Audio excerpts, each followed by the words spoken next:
Hello, everybody. This is Purge, bringing you guys a first-person replay commentary. I am playing Vengeful Spirit on this one.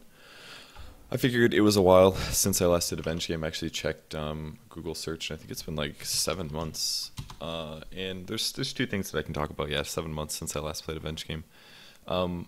Two things that I can focus on. First of all, she is a really good support hero, so I can talk about a lot of support basics that kind of cover pretty much any hero.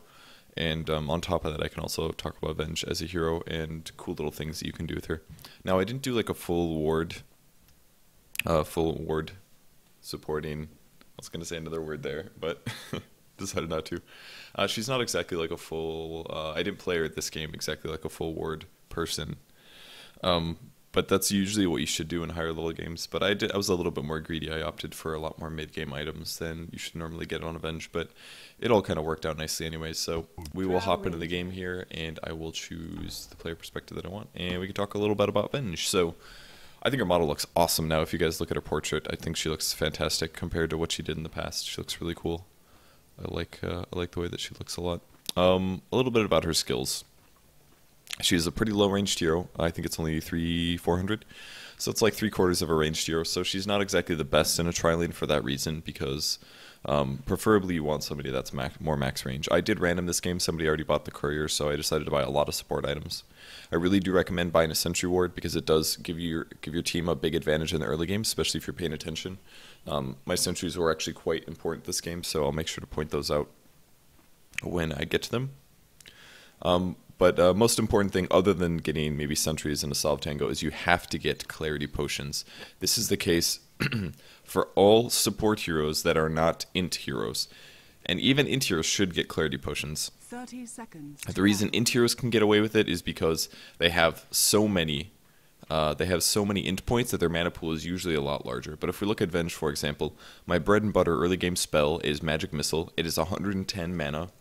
My mana pool is 195. That means if I cast one Magic Missile, I am completely out of mana. You have to go to lane with Clarity Potions, or you are going to be the most crappy support ever. If you don't go with Clarity Potions, you're going to throw one stun, and you're going to have to wait like 20 seconds until you get more mana. And then you can throw a second stun, and then you're pretty much out for the next 2 minutes or so. And that is not acceptable for a support hero at all. It's absolutely not acceptable. You need to be able to throw your stun more often than that. So one clarity potion will do it, but I really recommend at least 2 for a support hero like Venge. Another hero that can do this, for example, that is similar in this situation, Venomancer, for example. If we go click on Venomancer really quick, 125 mana to cast his Gale. He only has 220 mana. That means that he needs a little bit more mana to cast 2, even with these Ironwood branches. So he very righteously will pick up clarity potions, and that's absolutely what he needs to do as well. So go with clarity potions. I ran them, so I got lucky. I had lots of extra gold. I bought a gauntlet as well, just to increase my HP by what, 57 HP. I maybe could have gotten a circlet instead, but I was basically planning on getting an urn this game because I really like urn on support heroes, whether or not they're int heroes or not. I kind of picked this up from watching EGM play in some of the alliance matches. What he basically does is, by the way, I clicked on that Magnus there and I saw that he did have an observer ward, so I'm going to go try to find him and see where he's going. That way I can see where his inventory is at. So now that I see him, I click on him. I saw that he only had 1 observer ward left of 2 previously, so that means he probably came over here and warded the high spot. There's a lot of little mental intuition you can use to check where people are warding. I saw him on his lane with a ward. He ran into the river, which means there's pretty much only 2 likely places that he just placed it. And I'll go, oops, sorry guys, that's me. My bad. Sorry. 1 sec, recording. Alright, so close your eyes. If we go to free camera here, the only 2 places that he was likely to place a ward are right here, which we can obviously see it is. It's either here or it's going to be here. This one kind of sucks though. It's not as good. If you're more worried about getting dewarded, this would be the good one to place. For example, I basically made a gamble, as you'll see in a second, placing a sentry ward on the high ground here, when it really could have been here. If this Magnus wanted a lower chance of getting dewarded, he could have put the observer ward here. If I actually, for example, if we had ward vision, if our observer ward was not here but it was instead here, and then he placed the observer ward here. I would have seen that and I would have dewarded anyways, but he was a little bit late on placing the observer ward, so I came over here and bam, I put the sentry down. It's usually about right here. Sentry vision is quite low, so if he would have put the observer ward here instead, I might not have spotted it, which would have been a little unfortunate for me, but I did end up getting it with my sentry. So first ward is gone. I know he has a second one, and I know that he's probably going to want to put it on the pole spot. I did not see him place that there, but I did see, at some point I saw that a second observer ward was gone, but it was like really late, like 3 minutes later. Basically, I was hoping that he would come this way and I would be able to kill him, but he very wisely put an observer ward down so that he could have vision of me when I'm trying to kill him. I did want to make sure that he didn't block the camp at some point, but it was a pretty big mistake of me. Actually, did not check his inventory and see that a second ward was placed. That was a pretty big mistake because basically we spend the next like 2 minutes looking at each other and not actually doing anything. So what I'm doing right now is trading hits with the long lane. This is not really that bad of a thing to do. The only thing I have to worry about is him securing. I should have stunned him right there, I think, to get some extra damage in. I was considering it. I was about to the point where I felt like stunning, because it would have done an extra 150, 200 damage, something like that. But it's not a bad thing to trade. And this is where I was about to lag, I think. I had this like internet disconnect for like 10 seconds that I wasn't on Skype with anybody, so I couldn't tell them. So we'll see what actually happens here. This is where I was lagging. See it because I'm not moving my mouse. I was freaking out. Last I checked, I was like right-clicking on the Magnus or something. That scared the crap out of me, though. It looks like my mouse clicks were still going through, something like that, but my screen was like disconnecting. That scared the crap out of me. Anyways, the pull is completed. It's not a bad thing for a support like me to be sitting at level 1 to harass the mag out of range. He's getting 0 EXP right now, partially because the Drow is doing a nice job in keeping him out of EXP range, but it's absolutely worth it for a hero like Venge to keep Magnus out of range, especially a hero like Magnus. When Mag hits 6, he has reverse polarity, and then you're going to have a bad time. I think it's at this point just about, I think it was about the 3-minute mark that I checked his inventory and I realized that his observer wards were missing. So pretty soon here I'll check on him, I'll click on him and be like, oh hey, his obs are missing. So this is why I'm getting ready to place my sentry. I just wanted to check the pull to make sure that he didn't block the camp first, because if he blocked the camp then my sentry would be wasted. And then I see he did not block the camp, therefore his ward is probably in this area here. And then I placed the sentry down and there's the ward. So we did waste some time on it, but it's okay. Observer ward is gone, and now the Radiant team has absolutely no map vision, which means that not only does our mid have bottle advantage, aka he will see where the runes spawn, so he should have a better chance of getting the runes than our opponent. But yeah, it all went well. I think the pull ended up finally going towards the Radiant lane, so Mag will finally get some EXP here, but I'm just going to kind of sit in lane. That way I can contest him if needed. So I'm just going to stand right here. I'm taking some damage, which is a mistake, but I just want to make sure that Mag has no option of getting last hits at the moment. He probably only has Skewer since he's level 1 and he was worried about dying most likely. I thought that the catapult wasn't there, so I thought that we were going to dive past the tower. Slight mistake for me, but I'm going to pop a salve as well as a clarity potion so that I can get my mana and my HP back up to full really fast. Salve was very slightly wasted, maybe like 100 HP worth, but I would have not been full HP otherwise. So I pick up level 2, I'm going to grab Wave of Terror here. If you guys don't know how Wave of Terror works, it is a HP removal spell, which means that it does not disable things like clarities and salves. It can kill people though, but HP removal abilities would be, like, Wave of Terror would be way too good at disabling salves and clarities, because look at the range on it, you can basically easily cast it on somebody. So that's the HP removal. It's a different damage type that's not very often encountered, but he's trying to pull this centaur, or the Furbolg into the lane, which did actually end up working out, so those side pulls are a lot harder to land, I must say. I think I heard a hook land. We might as well try to right-click down these creeps because they're not going to die otherwise. Just 2 little creeps like this isn't going to get it. Getting a little bit of extra experience this way is not a bad thing. And then Mag has finally been able to pick up level 6, but even still, I'm going to be at a slight level disadvantage, but that's okay as a support hero. You'd always rather have a support hero be lower, like a support hero be at level, I don't know, 2 or something, and delay your mag, the enemy mag from being 6 faster. Usually there's not as big of high impact heroes in the long lane, like a Clockwork, for example, doesn't necessarily need to be 6 to be semi-useful, but it does help him a lot. But Mag is definitely a hero that we want to keep it down as long as possible. And now since we started on these these camps anyways, the supports might as well go take them. And again, it is very important to remember that we don't necessarily want to take the EXP that the Drow Ranger is getting. Now that Drow has a really big level advantage over the mid lane, and I want to look at that quick while we're preparing to smoke gank the mid lane. If we take a look at Drow now, he's been getting solo EXP this whole time while we've been pulling and zoning out the Mag. Drow is now almost level 6. Compare this to a Mag who is level 3. And not only does he have a 2-3 level advantage, he's also got an entire phase boost. So that means he not only has levels, but he also has a giant movement speed advantage over the Magnus, which means he has a pretty good shot of actually killing Magnus, which I think he does at one point. So we did end up going towards the smoke gank mid. Pudge was going for top runes. This is the easiest kill ever here on the Pudge. He had absolutely no chance of surviving, but regardless, if he actually did come a little bit forward, I'm actually going to back up a little bit so you guys can watch that a little bit more since we did miss it. It's going to mess up the whole watching game with commentary thing, but sorry about that. Anyways, so we were going to go gank mid, and then we could see that he was going for the top lane because of the rune, and this means that we should have a pretty easy kill here. I just threw the Gale was completely unnecessary, I think, but we did end up killing the Pudge regardless. So another clarity potion, and then bam. I now have, I'm going to have more mana again. The other guy ended up buying the Flying Curry already, so I just bought boots and a gauntlet. Drowinger did end up solo killing Magnus, which usually can happen when your hard carry gets an EXP and a gold advantage. Once you have about a boots advantage, it doesn't really matter what the matchup is, your hard carry should be able to win that lane in almost all circumstances. So if you do a good job keeping the EXP down for the Magnus, it's a good thing. I'm now thinking about the fact that this video might not be entirely helpful for you guys because you don't often run into a long lane solo. You more often will run into like a dual lane that shouldn't technically be in the long lane, but hopefully these principles can still apply and you'll understand maybe high level play a little bit more or higher level play. This is obviously just a pub game, but the same principles apply. So got a gank off, used my smoke for that. I didn't know if they had a ward. They actually did not end up having a ward, I think, but it still worked out nicely. Magnus is taking some damage. I was trying to pull this camp into the large camp, but I was a little bit late. I needed to pull that about a second earlier. I think Fluff told me the other day it's about 600 HP is where the pull is good. So technically I actually ended up pushing the wave because I did a single pull and I didn't pull it into the next camp. So I wanted to try to make up for this, but the waves ended up median, so there's pretty much nothing I could do about it now. This is going to give Magnus a lot of experience, and that was a pretty big... It's kind of a big mistake, but it has high reward if you do it right, because I could deny a full wave of EXP and get 2 creep camps worth of EXP.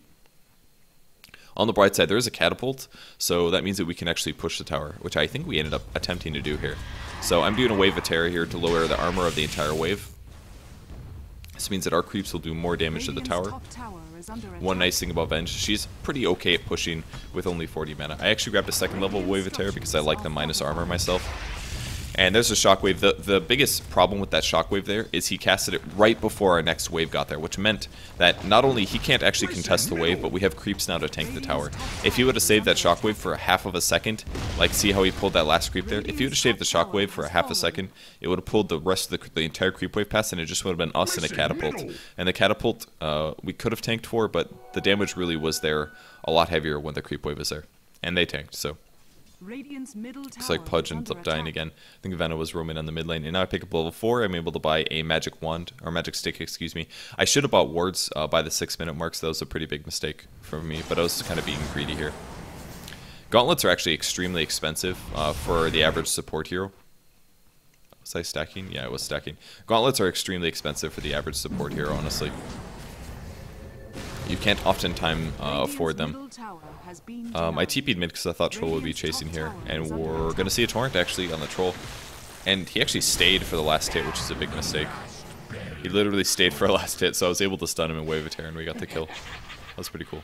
I really wanted to just buy my Urn because I wanted the extra heal capabilities. Urn is so good on a support hero in the early game. Every time a hero dies, you get 2 salves that you can use on either yourself or allies, or you can get the damage with it. And Jaw's going to die here on the top lane. He was way too far up, I would say. So I remembered that I stacked this camp, so I was going to pull into it. This is also going to pull the top lane back as well. That way Draw won't have to be all the way up at the tier 2 tower, for example. Looks like Veno or somebody else actually did end up buying wards, so we will have some ward vision. Not the best ward vision, it covers the Windrunner really well, but doesn't really cover the other lanes.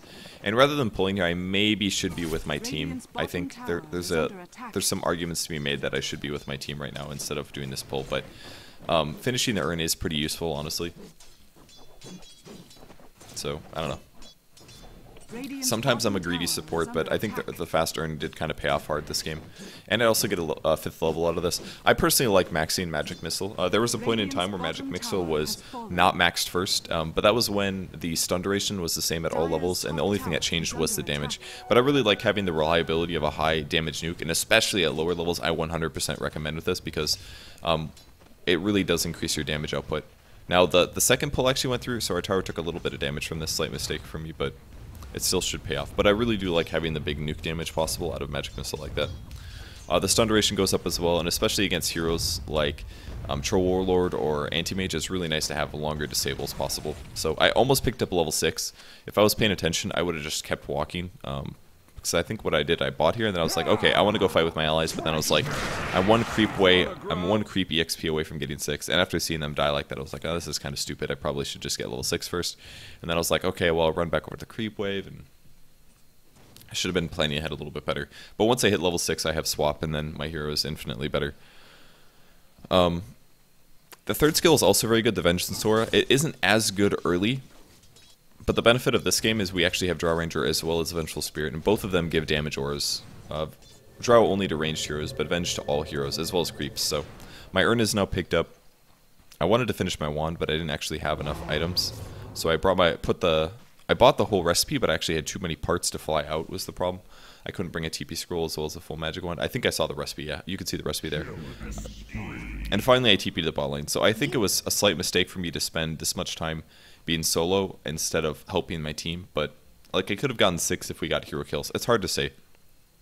I got an urn out of it, and I almost completed a magic wand, so this does make me an extremely strong support hero. This is like quite farmed for the 12-minute mark for a support hero, but that's partially because we have 3 towers. We have 3 towers. I was able to get some neutrals and things like that. So that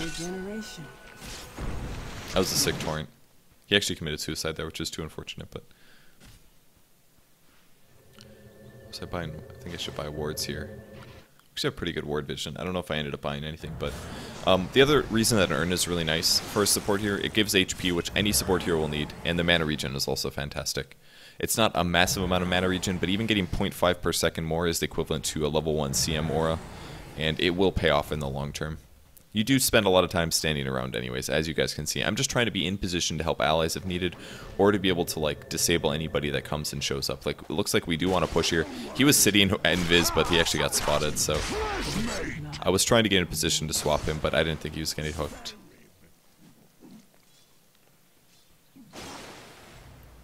So there we go, wand is completed. +3 to int and +3 to strength are the important things there. I'd like to point out something.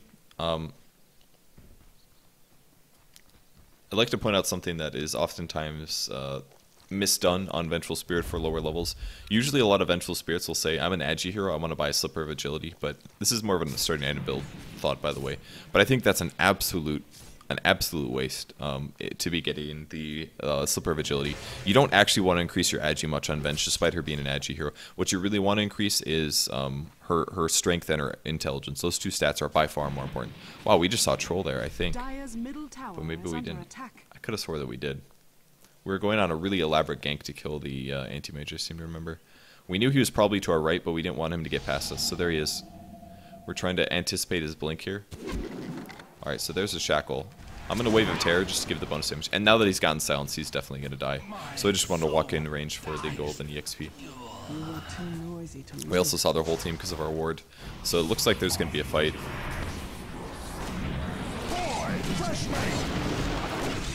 That was a really, really good silence.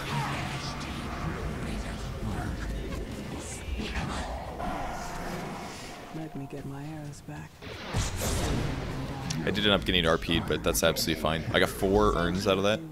And now that the fight's over, I can heal everybody. I got a lot of wand charges as well. 9 wand charges is really useful. And I felt like I went phase this game. I kind of looked at the heroes that I'm playing against, and a lot of them are very, very small position based. So Purge, for example, is slightly countered by some allies being more, or enemies being more mobile. Troll as well is generally chasing after people, and Anti-Mage as well. 3 heroes that will be a little neutered from movement speed, so I opted to go for phase this game. And it will also increase my DPS pretty decently, because I should be able to shut down, do more damage with the aura. We did Wave of Terror him, swapped him right after the stun, which is kind of nice. There's always a really good shot of a Pudge being there. So another wave of terror, and I'm looking for a stun if possible. Wanted the tower to attack the creep instead of me. I didn't notice the poison on me actually, so I did lose some of my urn here. Bottom tower is under attack. Radiant structures are fortified.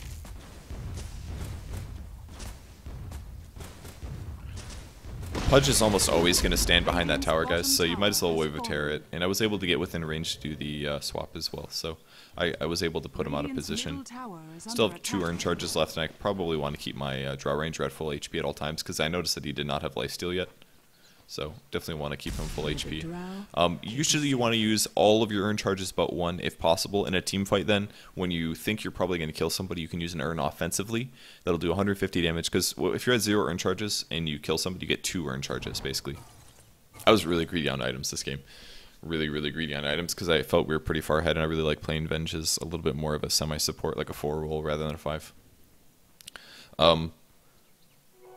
But basically, you get 2 urn charges when they die, so you might as well go to 0. And I like to just keep 1 for situations. Like, I could have used it on myself to heal 200 HP, but I might have wanted to use it offensively, and I might have wanted to use it other ways as well.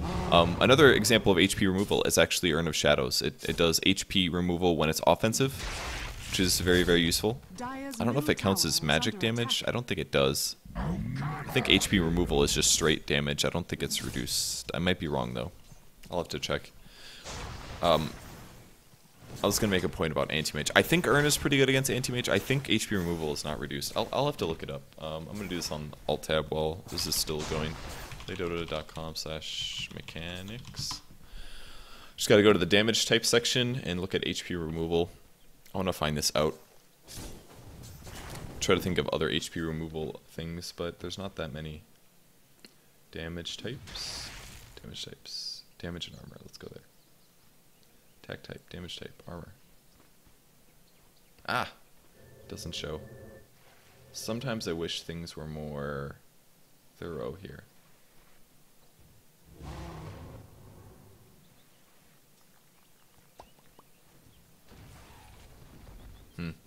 It doesn't show on the basic the splash page, so unfortunately we will not know this for now. I'm trying to initiate here. Pudge way out of position, so I'm going to throw a stun immediately.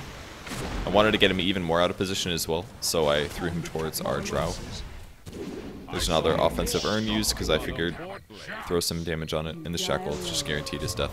It's so important to throw stun on somebody that's out of position. It's really not just about the stun duration, it really is also the big nuke really does help out a lot. 325 damage this early in the game for a lot of these enemy heroes, even for Pudge, who maybe has some levels of flesh strength. He's only got 1, but it is just a big damage output. Was hoping he wouldn't disrupt dodge that, but again, got another urn charge, using it to heal up our core heroes, and then we can continue pushing. Like, urn is by far one of the most snowball support items, I would say. It's an item that really does help you snowball. If you're winning team fights and getting kills, and then you get to heal your allies with it, it helps a lot. I ended up glyphing that because there's a lot of creeps, and I figured we could save a couple hundred points of HP on the tower, but oftentimes it's not worth it. Our Windrunner got hooked here. I thought he was pretty dead, and then he actually mech'd himself, or wanded himself. And then he ended up getting anti-mage blanked. Okay, see that sick dodge?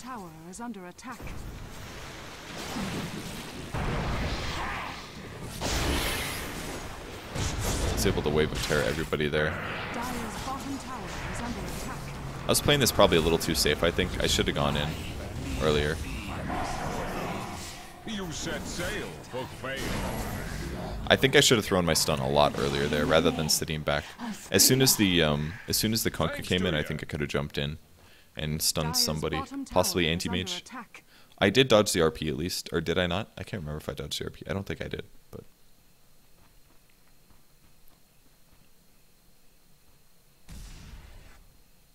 yeah, I did actually. I did dodge the RP because I was considering swapping somebody that was in the RP. I was just trying to be useful if possible at all times. So my mana's pretty low now. I'm bringing myself a medallion. Medallion's another really cool Venge item that you can have. And these are all basically mid-game items. This is like extremely luxury Vengeful Spirit items. Normally you want to focus a lot more on warding and things, but these will give me a lot of utility The cool thing about Medallion, it gives you more mana regen, so 50% more mana regen is always a good thing. The 5 armor, or 6 armor that it gives you is going to be really nice when you're taking damage. But most importantly, you can use it offensively to take out things like Roshan really quickly. And as you can see, Medallion and Wave of Terror both stacks. That's minus 11 armor that I'm applying to a Roshan as a support hero. It's one of the things that makes Venge really good. She's not played very much at all. I think she's pretty much never drafted, actually. She's best used for things like Enigma counters and other channeling spells, but nobody really worries that much about countering Enigma that hard, and Enigma doesn't even get drafted that much anyway, so... but Medallion really does help out, especially against a hero like Anti-Mage. It helps out a lot. Trying to save the Windrunner here. I was considering swapping if needed. Another Wave of Terror to get some bonus damage on these guys.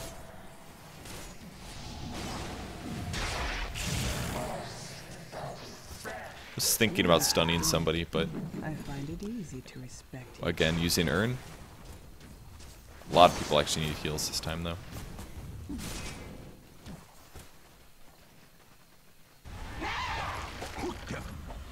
They just said careful for Purge. It was like, it was insane. I just popped Wand, and then I earned myself as well, and we ended up surviving. I was really close, though.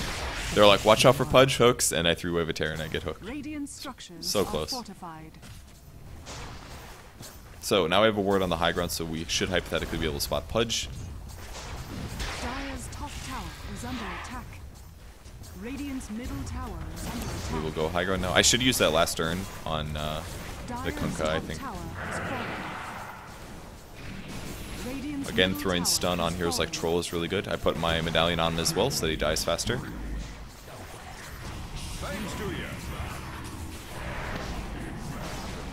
Earning up the Kunkka again. Dire's top tower is under attack. Radiant's middle barracks has fallen. And again, Medallion on the Kunkka. Radiant's middle barracks are under attack. He ended up dying there. Radiant's middle barracks has He was fallen. quite upset about this. Dire's he top wanted tower he is wanted under us to attack. A-click the tower to pull aggro off of him. I'm not entirely sure how it works offensively like that. Dire's top tower has fallen. I think if you like spam A left click on the tower, it'll aggro to you, something like that. But I'm not entirely sure. It's not very often that you want towers to aggro you, so it's not a skill that a lot of people get to practice very often. So we're doing pretty well, so I'm going to start putting some wards down Dire's top tower in is offensive under locations. attack. We already have their base warded, so I decided to put one there on that high lip. I want to put one over here in the jungle because this camp is safe for them to farm, so I want to be able to see when they're actually going for it. Looks like Anti-Mage has actually been in our jungle for a while here, but the last ward that I want to place is probably a rune spot covering Roshan, or I can put one. This is the point when they said that Anti-Mage was farming our jungle, so I decided to put one on the high ground over here by the rune. What this accomplishes is it's a pretty common, it's a good ward spot that also notices people jungling, basically. So I put it there so that we could spot people that were jungling in our jungle. So, pop my last urn, I go invis, I have a lot of money. Things that I can purchase now is Aghanim Scepter would be really good as well. I think I spot some heroes now, yeah I do. Kind of looking for an opportunity. I have level 2 ultis, so my swap range is now 900, great. If somebody else shows up to DPS, I think I've got the Drow here. I accidentally blocked him a little bit. And again, using the Medallion. He just does so much damage versus heroes that have minus 11 armor. I mean, there's not very much he can do at that point. He actually did see the Venom coming, apparently. So I'm going to go by the start of my Aghanim Scepter. What Aghanim's does gives you a really low cooldown on your ulti. I think it's, 10 seconds. And it also allows you to swap creeps as well. You basically can swap anything at that point. Previously, you cannot do that. I think you can only swap enemy heroes. A target hero, friend, or enemy. Yep, just heroes. When you get the ulti, you can swap with creeps and lots of other fun things. So, Radiant's top tower has fallen.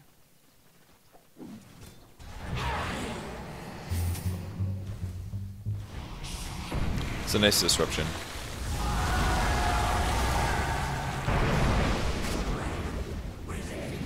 It's kind of focused on this Magnus here. End up getting ultied. Again, Medallion on the Anti-Mage. This troll actually did quite a bit. is under attack. Dire's bottom tower is under attack. I should have had some sentry detection or something. I didn't realize that the troll had a Lothars this game. Dire's bottom tower is under attack. Dire's bottom tower has fallen. Radiant's top barracks has fallen.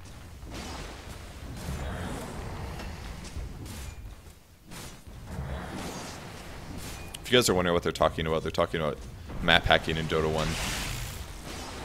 Not something that the average person would make public. Dire's bottom tower is under attack. I'll return the favor. Radiant's middle tower is under attack. Radiant's middle tower has fallen. That was funny. I swapped somebody as I got hooked. Is under attack. Radiant's middle tower has fallen. Twice me.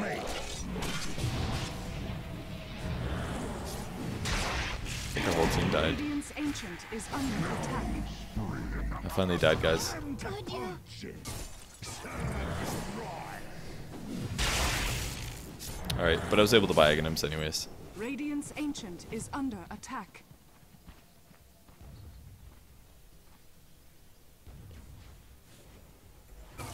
Radiant's ancient is under attack. Apparently it was AFK or something. Let's watch somebody else play, I guess. Oh wait, I'm back. I got all tabbed right there. Radiant's ancient is under attack. Smeevel's a really expensive courier, by the way. I asked him how he got it. If he went to TI3, he said he opened it in a chest.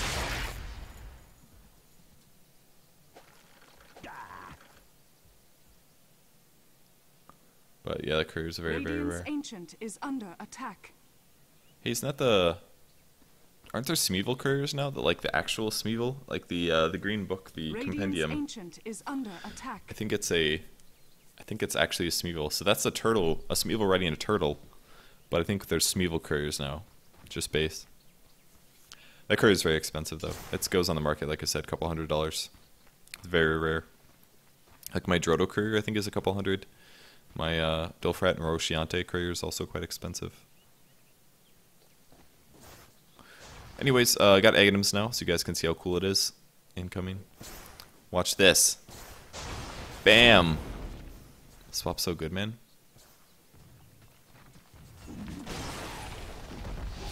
And here comes an anti-mage.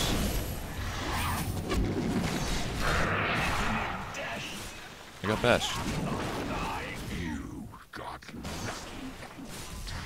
Could I have killed you any better? Yeah, Troll kind of gets really limited by the whole getting stunned thing. Really does need a BKB. Quite important. We almost all got hooked there. Radiant structures are fortified.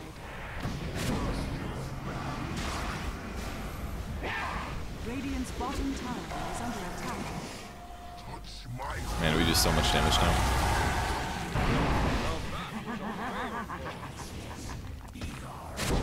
Radiant's Got it. Radiant's That bottom swaps that I tower could has stun. fallen. Radiant's ancient is up. Radiant's bottom barracks. Radiant's bottom barracks has fallen. The Dire now have. Yeah, I really like Venge. I have a really good win ratio with her. I think I'm in the 60s, like mid-60s. I think she's one of my best supports. But selling something, what am I buying? Oh yeah, Ghost Scepter. And my swap is still level 2. It's not good enough. Victory. Oh god. I definitely just got crushed by rocks.